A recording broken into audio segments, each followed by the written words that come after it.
څنګه چې تاسو ته پته لګي چې په ټول وطن کې چې کوم دی نو د ازادۍ ورځ ده او هغه سلیبریټ کېږي په مختلف طریقو باندې. موږ دا چې کوم دی نو دلته خو ګڼل چې موږ راشو خپل چې کوم زمونږ قیدیان وروڼه دي هغوی سره موږ سلیبریټ کړو. په تاسو یقین وساتئ چې کوم بهر ځایونو کې موږ پروګرام مختلف چې کوم دی نو اټینډ کړل هغې کې او د دې ځای په سلیبریشن کې د ځمکې او د اسمان فرق و. دونه زبردست جذبه او جنون د ملک دپاره د دې ریاست دپاره او چې موږ حیران کړلو چې یاره موږ راشو او دې خلکو سره چې کوم دی دا زموږ وروڼو سره دغه کو سلیبریټ کړو چې دوی دا کمې محسوس نه کړي چې بار خلک چې کوم دی نو سلیبریشن کوي موږ دلته کې بندیوان یو. موږ ته دا احساس شته زموږ لیډر دې ټیم کې چې کوم دی نو په جیل کې دغه په قید تنهایۍ کې دی. دا د سی ایم د طرفه کولو انسټرکشن دی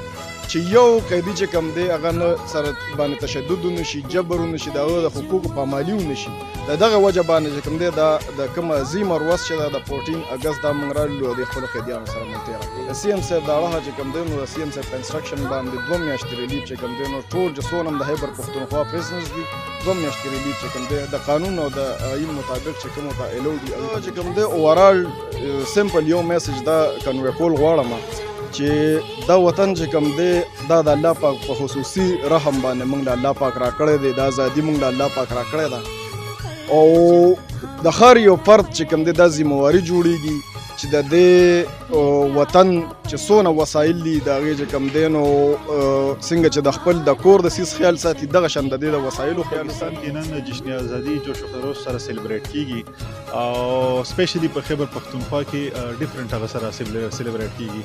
نو منیسټر صاحب سره زه سپیشلی خپل هم راغلم سنټرل جیل ځکه چې مونږ وی چې اصل ازادي چې کوم اهمیت ته مونږ دلته کې د هغې سبق واخلو نو د خپل قیدیانو سره مونږ دا سلیبریټ کا چې څنګه بار سلیبریټ کیږي دغسې په دې سنټرل جیل پېښور کې زمونږ د قیدیانو هم سلیبریشن د خپل ملک سره مینه لري او هغې طریقې سره سلیبریټ کړي چې څنګه بار خلک سلیبریټ کوي. نو انشاءالله چې صوبایي حکومت طرف نه چې څه اقدامات وي د دې خلکو دپاره د دې جیل دپاره هغه انشاءالله وشتیږي او خپل کوشش کوو چې د دې لپاره څه اقدامات انشاءالله به کېږي. نن په پورا پاکستان کې 14 اگست جشن ازادي په ډیر جوش او خروش سره الحمدلله مانځل کېږي. ټول پاکستان عوام او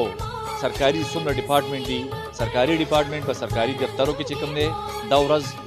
په جوش او خروش سره مناوي او عوام چې کوم دی چا په کور کې چا په حجرو کې او چا په بازارونو کې مناو کا. خو دا ټایم د جیل منسټر صاحب د جیل آئی جی صاحب او ورسره چې کوم دی ایم پی اګانو